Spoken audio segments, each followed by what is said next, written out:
উঠেছি আজকে অনেকক্ষণ।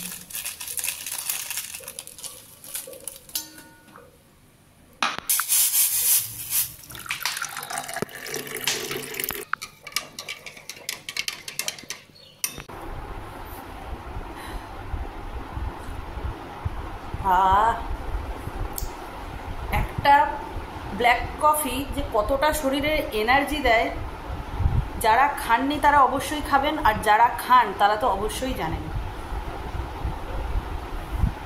হে everyone, welcome back to my channel.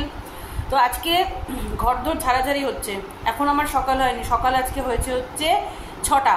মেয়ের স্কুল ছিল না, তাও আমি আজকে 6টায় উঠেছি, কারণ আজকে ওপর নিচ ঝাড়পোছ হচ্ছে। কারণ পয়লা বৈশাখের বেশি দিন নেই, হাতে মাত্র 2 দিন, এর মধ্যে না করলে পারে হবে না। আর সত্যি কথা বলতে, বিশেষ করুন আমার এনার্জি আজকে সেই ততটা পরিমাণেই খারাপ, মানে আমি ধাক্কিয়ে করছি। মানে যে কাজ আমার এতক্ষণে হয়ে যাওয়ার কথা এখনও হয়নি, মানে জাস্ট ঝাড়পোছ শেষ হলো, এখনও ডান্ডা দিয়ে ডান্ডা চালানো মানে পোছা লাগানো বাকি। ডান্ডা চালানো হলে পারে তারপরে স্নান করব। আবার আজকে বৃহস্পতিবারের বই পড়বো, তারপরে রান্না। মানে আমি জানি না আজকে কখন হবে। ওপর পুরো কমপ্লিট, নিচের মার রুমটা, আমাদের ওই গেস্ট রুমটা মানে যে টিভির রুমটা যেটা, ওইটা প্লাস ডাইনিং কমপ্লিট। শুধু পড়ে রইল হচ্ছে ঠাকুর ঘর, সিঁড়ির তলা আর হচ্ছে রান্নাঘরটা। ওই 3টা কালকে হবে, কারণ একদিনে এতগুলো পেরে ওঠা সম্ভব না। তাও করলাম, কিন্তু ওই যে 14 বার আমাকে ব্ল্যাক কফি খেতে হচ্ছে। কিন্তু বিশ্বাস করুন, অন গড বলছি কি, ব্ল্যাক কফিতে একবার বিশাল এনার্জি। মানে আমি সকাল থেকে 4 কাপ হয়ে গেল আমার এই নিয়ে। ব্ল্যাক কফি তো খাওয়া নয়, জল আর কফি ছাড়া আর কিছু না। সকাল থেকে এর ওপরেই আছি। তো হয়ে এসছে মোটামুটি, সব কাজই কমপ্লিট হয়ে এসছে। এখন শুধু এইটুকু কাজ করলেই হয়ে যাবে। আর আজকে আমার মুখের অবস্থা খুবই খারাপ, মানে ধুলো বালিতে ভর্তি হয়ে গেছে। আমার মুখটাকে আজকে প্লিজ দেখবেন না। তো চলুন আপাতত কাজটা শেষ করি, আর ভালো লাগছে না, মানে একঘেয়ে সকাল থেকে একচেটিয়া হয়ে যাচ্ছে। তার আজকে ভেবেছিলাম প্রথমে হোম ডেলিভারি দেবো, তারপরে মিস্টার দাস বললো যে না আমি হোম ডেলিভারি খাবো না, হোম ডেলিভারি খাবে না, ও রান্না করতে বললো। তো এখন বাজারে গেছে, মানে কি বাজার পাবে আমি জানি না। হ্যাঁ, তো বাজারে গেছে, বাজার থেকে আসুক, তারপরে দেখি কি নিয়ে আসছে। আর ততক্ষণে আমি এই কাজগুলো সেরে নিই, কারণ ওপর নিচ দুটোই ভালো করে মুছতে হবে, কারণ ধুলো নাড়াঘাটা হয়েছে। তো চলুন, কথা বলবো না, মাথা কথা চুলকাচ্ছে।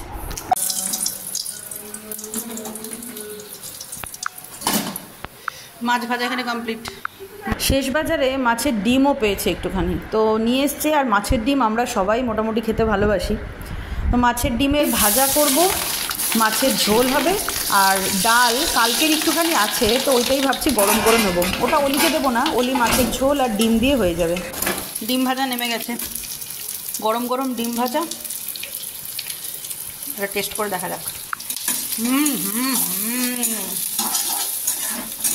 গরম গরম ডিম ভাজা খেতে কিন্তু খুব হেভি লাগে না,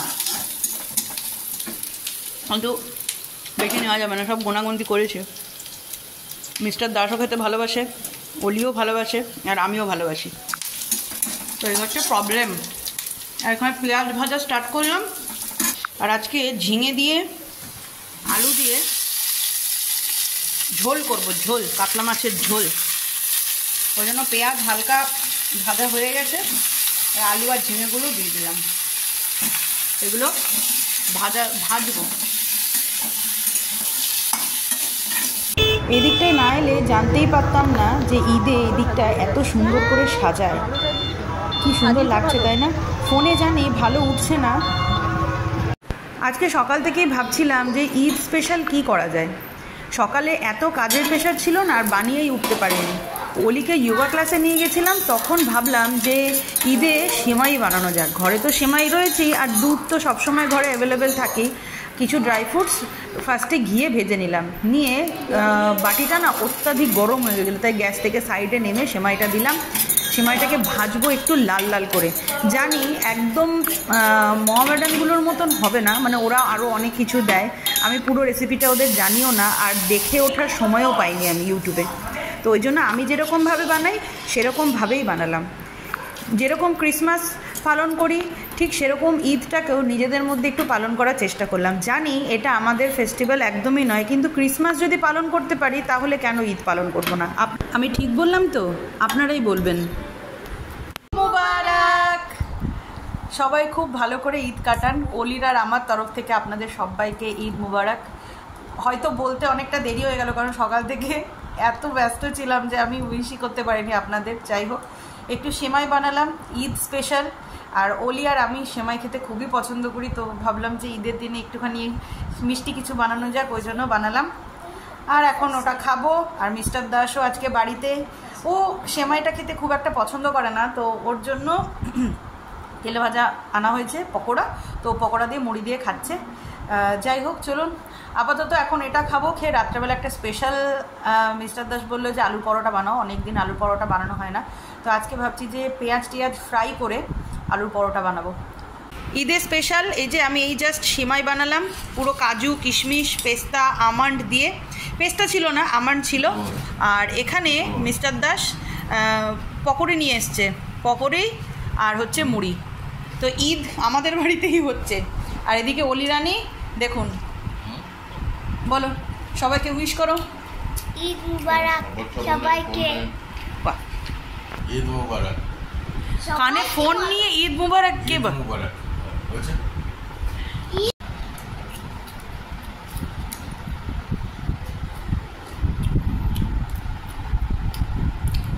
বড় জিনিস কি কাজের তো জমিদের ব্যাপারটা কেমন? আসতে হতো। কেমন? খুব ভালো। খুব খুব খুব ভালো। আচ্ছা আচ্ছা,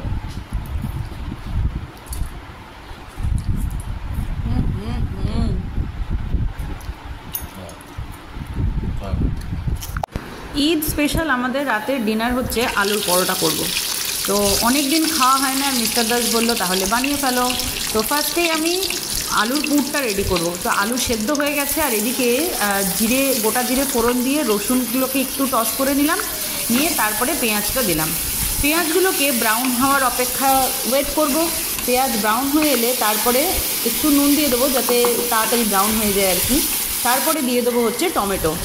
টমেটোটাকে দিয়ে একটু ভাজা ভাজা করে নিয়ে তারপরে দিয়ে দেবো হচ্ছে কাঁচা লঙ্কা। কাঁচা লঙ্কাটা অল্পই দিলাম, কারণ অলি খাবে তো, আর আমি এখানে কোনো লঙ্কার গুঁড়ো ইউজ করব না, অলি খাবে তার জন্যই। এরপরে যা ঘরের গুঁড়ো মশলা থাকে সেই গুঁড়ো মশলাগুলো অ্যাড করব, ধনে জিরে হলুদ, শুধু লঙ্কার গুঁড়োটা বাদ দিয়ে।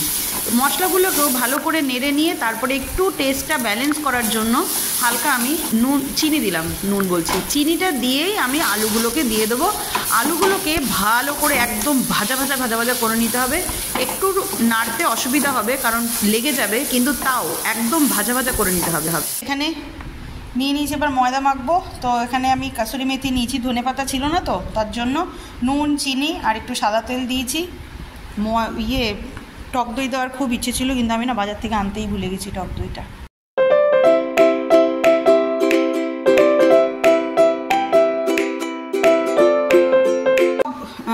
পরোটার লেচিগুলোর মধ্যে লেচি করে পুর ভরা রেডি। এখানে হচ্ছে আজকে রাতেরটা, মিস্টার দাসের দুটো, আমার একটা, অলির একটা। আর এইখানে অলির একটা রেডি করলাম কালকে সকালে ওর টিফিনের জন্য, কালকে স্কুল আছে। আর কিছুটা বেঁচে গেছে, তো ভাবছি আটা মাখবো, মিস্টার দাসেরও রেডি করে দেবো, না কালকে সকালবেলায় মিস্টার দাস আর অলি আলুর পরোটা নিয়ে চলে যাবে।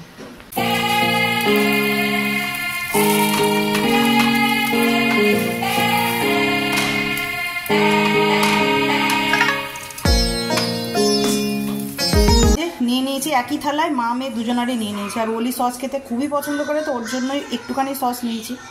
আমি আর সস নিইনি, আমার শসা দিয়েই হয়ে যাবে। আর এখানে একটা একটু কড়া, মানে এটা একটু কড়া ভেজেছি আর এটা একটু হালকা কড়া, কারণ অলি কড়া একদমই পছন্দ করে না, আমি আবার কড়া পছন্দ করি, এই আর কি। ওকে, তো আমাদের ডিনার কমপ্লিট করে আমরা চলে এসেছি বিছানায়। আর আজকে নিচের রুমে শুয়েছি, মানে মার ঘরে। ওপরটা বড্ড গরম লাগছে, ওই জন্য। কেমন খেলি? কি খেলি বলতো? হ্যাঁ, আলুর পরোটা। ভালো লাগলো? ঘুম পাচ্ছে, সারাদিন এদিক ওদিক নাচন কোদন করেছে। গুড নাইট বল দে। Good night. তো কালকে হচ্ছে ফ্রাইডে, মিস্টার দাস আর অলি দুজনেই বেরোবে। মিস্টার দাসের মর্নিং আর অলিরও স্কুল থাকবে কালকে। তো আজকের ভিডিওটা এখানেই শেষ করছি। আর আজকে না কিচ্ছু মুখে মাখিনি, জাস্ট জল দিয়ে মুখটা ধুয়েছি আর একটু বোরনি লাগিয়ে নিলাম। গরমেও যে আমার ঠোঁট ফাটছে এটা আমি দেখছি, মানে ঠোঁটগুলো মানে এই সাইডটা এই দুটো জায়গাগুলো না মানে ফেটে গিয়ে ব্যথা করছে, ওই জন্য ডেলি আমাকে বোরলিন দিতেই হচ্ছে। কি জানি কি হচ্ছে, আর পাও ফাটছে। গরমে কোন মানুষের পা ফাটে আমি জানি না, কিন্তু আমার ফাটছে। যাই হোক, আজকের ভিডিওটা এখানেই শেষ করছি, কালকে নতুন ভিডিও নিয়ে ফিরবো। তো ততক্ষণ সবাই সুস্থ থাকবেন, ভালো থাকবেন। আর যদি ভিডিওটা ভালো লেগে থাকে তাহলে একটা লাইক করে দেবেন, সাবস্ক্রাইব করে দেবেন। Till then, tata, good night.